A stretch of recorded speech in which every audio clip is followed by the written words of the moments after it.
नमस्कार दोस्तों, मैं प्रताप और आप देख रहे हैं भोजपुरी मीडिया। लोक जनशक्ति पार्टी के राष्ट्रीय अध्यक्ष चिराग पासवान सोमवार को पटना एयरपोर्ट पर पहुंचे थे। इस दौरान उन्होंने मीडिया से कई मुद्दों पर बातचीत की। कांग्रेस नेता राहुल गांधी की सदस्यता पर उन्होंने कहा कि यह राजनीतिक विषय नहीं है। भले ही जितना प्रयास किया जा रहा है, राहुल गांधी की सदस्यता का जाना और वापस आना यह राजनीतिक विषय कभी नहीं रहा है। यह पूर्णतः न्यायिक प्रक्रिया का एक हिस्सा था।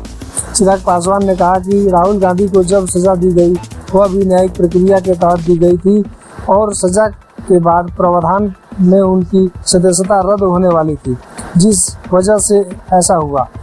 आज जैसे ही उन्होंने मिली सजा पर रोक लगाई तो सदस्यता फिर से बहाल कर दी गई। इसमें राजनीतिक दलों का कोई लेना देना नहीं है। वहीं हाजीपुर सीट से चुनाव लड़ने पर चिराग पासवान ने कहा कि कौन कहां से लड़ता है यह समय आने पर तय होगा, संसदीय बोर्ड भी तय करेगा।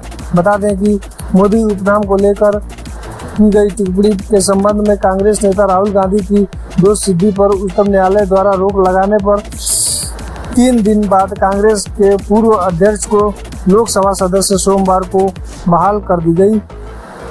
इस संबंध में लोकसभा सचिवालय ने एक अधिसूचना जारी की। सचिवालय ने अधिसूचना में कहा कि उच्चतम न्यायालय के 4 अगस्त के फैसले के मद्देनजर गांधी को अयोग्य संबंधी 24 मार्च की अधिसूचना का क्रियान्वयन अभी न्यायिक फैसले का रोका जाता है। वहीं लोकसभा सचिवालय के इस अधिसूचना के बाद विपक्ष ने सरकार को घेर लिया है। दोस्तों, वीडियो को लाइक करें, चैनल पर है तो सब्सक्राइब जरूर करें और अपनी राय कमेंट बॉक्स में जरूर दें।